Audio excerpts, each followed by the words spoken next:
Algo me dice a mí que el capítulo de hoy me va a traer problemas. El caso es que empecé con la idea de hablarte de un tema que podía sonar un poco soso, seguramente, la lógica de Aristóteles, pero la cosa se me ha ido de las manos y he acabado mezclando temas que suelen ser bastante más controvertidos, la religión y la política. Vaya por delante que no tengo ninguna intención de fijar ninguna posición política, porque bastante me cuesta a mí identificarme con una en estos tiempos que corren. Y menos aún de meterme en temas teológicos. Si no entiendo lo humano, estoy yo como para entender lo divino. El objetivo hoy es otro muy diferente. Lo que quiero es que añadamos a nuestra caja de herramientas mentales la capacidad de detectar cuándo nos están intentando colar un razonamiento falso. Que, oye, quieras que no, yo creo que esto es algo que nos va a ser bastante útil.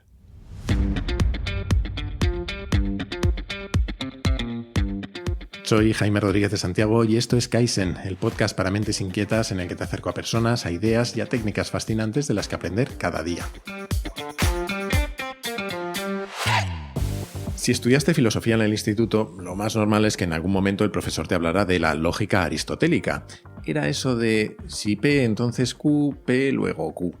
Y tú probablemente mirarías al señor y pensarías algo así como, vaya chorrada, ¿no? Yo confieso que como siempre he sido un poco raro, aquello me divertía, pero tardé años en entender para qué leche servía.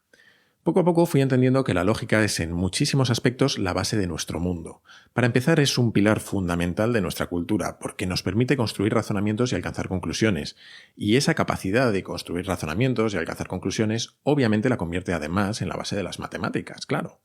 Pero esto más o menos seguro que lo sabías o lo podías intuir. Lo que quizá no supieras es que además la lógica es la madre de los ordenadores. De hecho, te voy a contar un secreto. Los ordenadores no saben ni siquiera multiplicar, ni tan siquiera sumar. Al menos no como tú y yo lo hacemos, que simplemente sabemos que 2 y 2 hacen 4. Lo que hacen los ordenadores es comparar unos y ceros a toda leche a través de miles de millones de circuitos eléctricos que se llaman puertas lógicas. Puertas que lo que hacen es comparar y hacen operaciones lógicas como hacías tú con el si P entonces Q, P luego Q. Y con una combinación inteligente de esas operaciones se obtienen los resultados de sumar o multiplicar cantidades.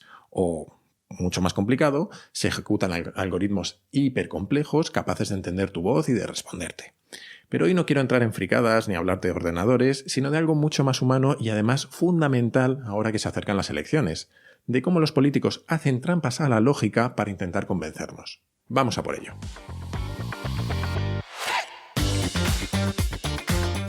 Empecemos por el principio. La lógica es la ciencia que estudia la relación que el pensamiento tiene con la verdad. Es decir, estudia cómo la construcción de nuestros razonamientos nos lleva a conclusiones que sean ciertas o falsas. No es nada más que eso, pero es que eso es mucho, porque pensar y sacar conclusiones es básicamente lo que hacemos a todas horas. Hay algo fascinante con la lógica y que sucede también con algunas otras partes esenciales de nuestra cultura, y es que nació de manera independiente y casi simultánea en distintas partes del planeta. Los orígenes de la lógica se remontan a la Edad Antigua y de hecho surgieron brotes independientes en China, India y en Grecia. En el mundo occidental, obviamente, la lógica griega ha sido la predominante y, más concretamente, la que nació con Aristóteles. Los griegos llamaban pensamiento al producto de la actividad intelectual y, simplificándolo mucho, podemos decir que consideraban que hay 3 tipos de actividad intelectual. El primer tipo son los conceptos, es decir, que yo puedo decirte una palabra y va a evocar un concepto en tu mente. Coche, blanco, perro, sucio. Cada vez que piensas en uno de esos conceptos, tu cerebro sabe qué es. No necesitas tener una imagen visual, pero sí una imagen mental de ese concepto. El segundo tipo de actividad intelectual serían los juicios. Los juicios surgen de asociar conceptos entre sí, y da igual que sean relaciones objetivas, el coche es blanco o el suelo está mojado, o subjetivas, esa casa es muy fea. El último tipo sería el razonamiento. El razonamiento es una cadena de juicios relacionados, de los cuales el último es la consecuencia de los anteriores, es decir, que un razonamiento relaciona las premisas con la conclusión. Pues bien, la lógica se dedica precisamente a estudiar cuándo los razonamientos son válidos y cuándo no. Y en eso es precisamente en lo que nos vamos a fijar hoy, concretamente en cuándo construimos argumentos que no son válidos, pero que lo parecen. Esos son las falacias lógicas. Desde el punto de vista de la lógica, estrictamente, una falacia es simplemente un error en el razonamiento.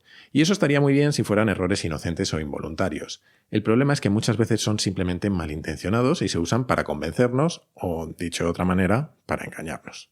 Un ejemplo muy típico es cuando alguien pretende hacernos aceptar una conclusión por el mero hecho de que no se puede demostrar que es falsa.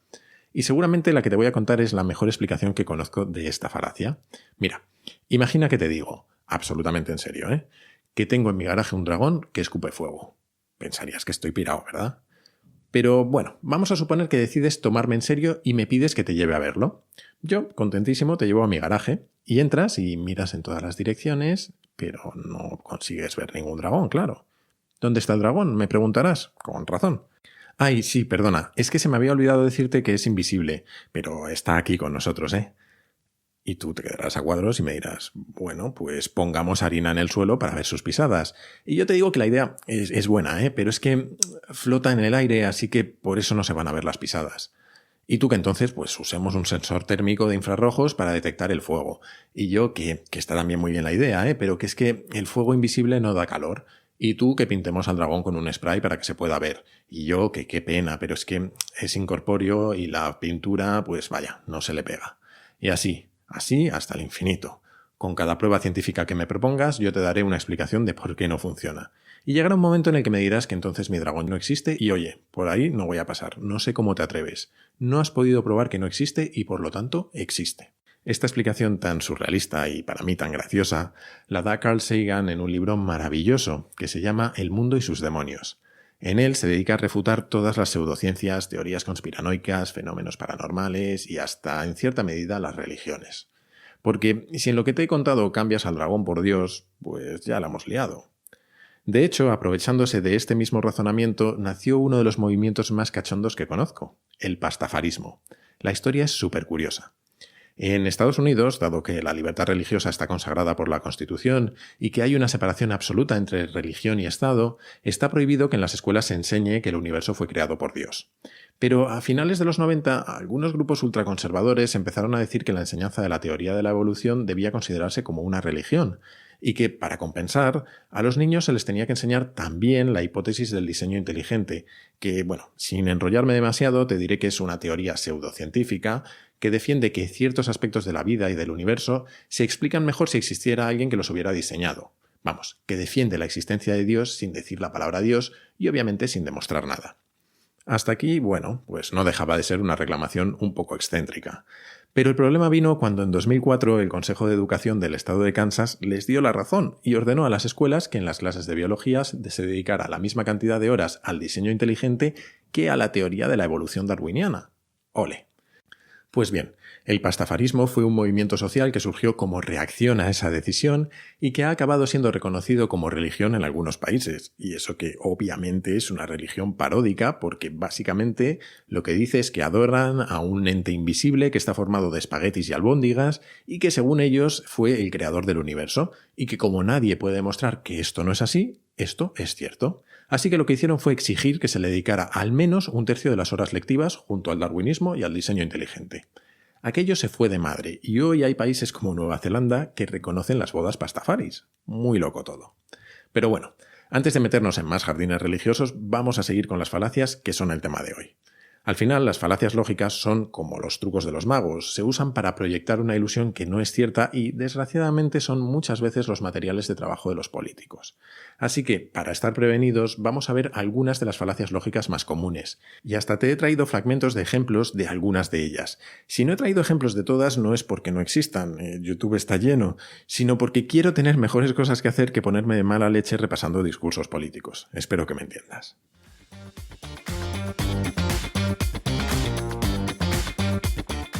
Cuando te he hablado del dragón invisible de mi garaje, estaba usando una falacia lógica que se conoce como ad ignorantiam, es decir, apelar a la ignorancia.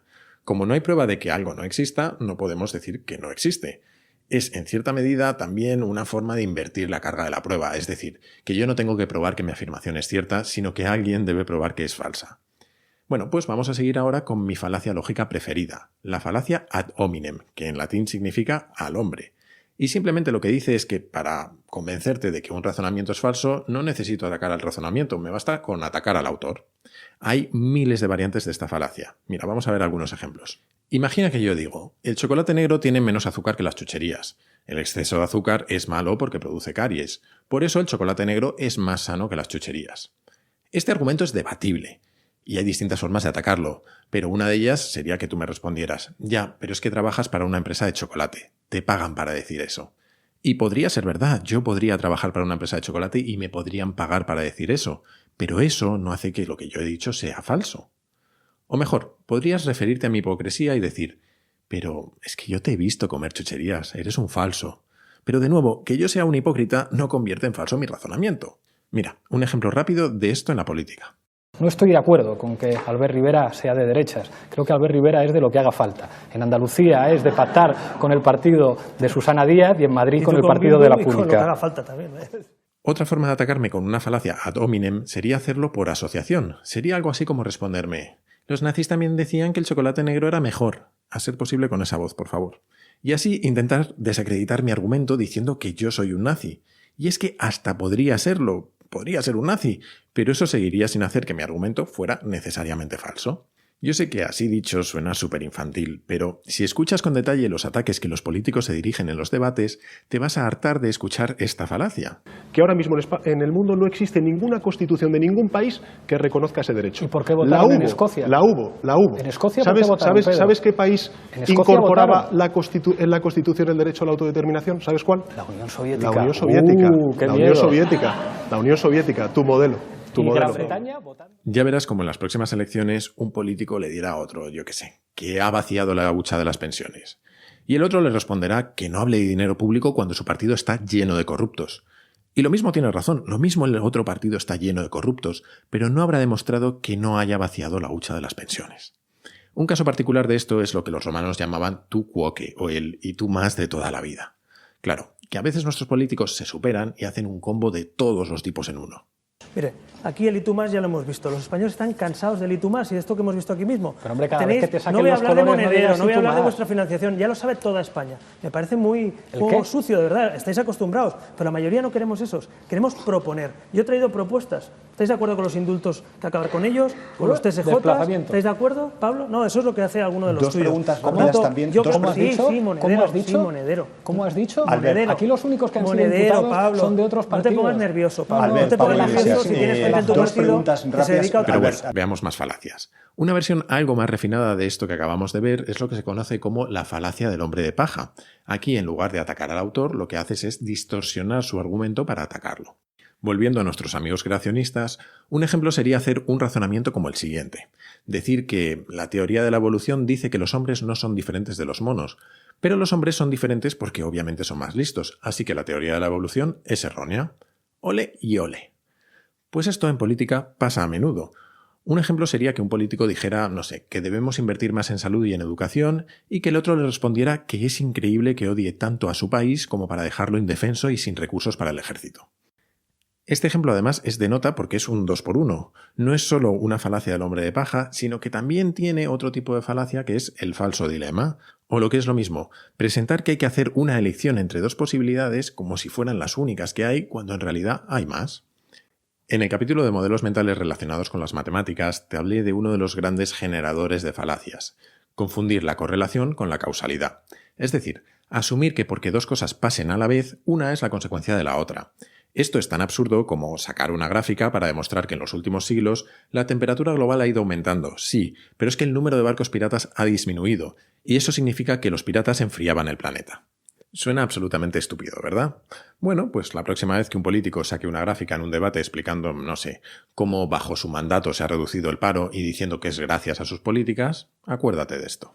Y no lo digo porque no sea verdad. Lo que digo es que en una gráfica salga que ha habido un gobierno y que ha bajado el paro, no significa que la bajada del paro sea consecuencia de las políticas de ese gobierno, sino que habrá que demostrar que ha sido así. Durante la primera legislatura de Zapatero tuvimos un 8% de tasa de paro. Así que no digamos que somos lo mismo el Partido Popular y el Partido Socialista, porque no es cierto, porque la reforma laboral del Partido Popular lo que ha provocado ha sido más paro, más desigualdad y más precariedad. La siguiente es una de mis favoritas, la falacia de la pendiente resbaladiza. Básicamente significa apelar a un efecto dominó o a una bola de nieve, es decir, que si acepto una premisa A, naturalmente se va a desarrollar una cadena de pasos hasta un resultado Z absurdo o catastrófico. Por ejemplo, sería algo así como decir que si permitimos la entrada de inmigrantes, pronto nuestra cultura desaparecerá, o que si permitimos el matrimonio homosexual, y además lo llamamos matrimonio, pronto acabaremos permitiendo el matrimonio con animales. O que si bajamos los impuestos no podremos financiar el gasto público y eso significará que miles de personas morirán sin atención sanitaria. A lo mejor estos ejemplos son muy simplistas, pero estoy seguro de que alguna vez has escuchado este tipo de razonamiento en el que parece que empezamos en un punto A y luego vamos dando pasos inevitablemente que nos llevan hasta una catástrofe final. Y nunca se nos cuenta que en cada uno de esos pasos hay una elección, es decir, que un paso no lleva necesariamente al siguiente. Y el último tipo de falacia que te quiero traer hoy es seguramente uno de los ejemplos más famosos que hemos tenido en España. Es tan famoso que no te lo voy a tener que contar yo, sino que lo va a hacer directamente su autor mientras te da su opinión sobre el cambio climático. Si eres español, estoy seguro de que este fragmento te va a sonar, y si no, bueno, pues seguramente tampoco vas a tener ningún problema en identificar la falacia. Voy a hablar de un primo mío, que es catedrático de física en la Universidad de Sevilla. Y entonces, preguntado sobre este asunto, dijo: oiga, he traído aquí a 10 de los más importantes científicos del mundo y ninguno me ha garantizado el tiempo que iba a hacer mañana en Sevilla. ¿Cómo alguien puede decir lo que va a pasar en el mundo dentro de 300 años? No lo sé. Es decir, no lo sé. Es un asunto al que hay que estar muy atentos, pero en fin, tampoco lo podemos convertir en el gran problema mundial. Lo que acabamos de escuchar es un ejemplo perfecto, aunque bastante evidente, la verdad, de apelación a la autoridad, o en latín, ad verecundiam. Al referirse a su primo el científico, nuestro expresidente está intentando aprovecharse de la autoridad que le confiere su profesión, pero sin entrar a aportar ningún argumento, sin darle importancia a si su primo es realmente un experto en el tema o no, o mucho más importante, si además de su primo y sus 10 amigos, hay un consenso científico amplio que le dé la razón o que le lleve la contraria. Antes de terminar, déjame decirte que solo he traído unos pocos ejemplos porque no quería extenderme ni cabrearme demasiado, pero te he dejado muchísimas referencias a enlaces sobre el tema en las notas del capítulo. Si solo visitas una, te recomiendo una página web bastante graciosa que se llama yourlogicalfallacyis.com, donde hay una selección de 24 falacias lógicas diferentes con ejemplos.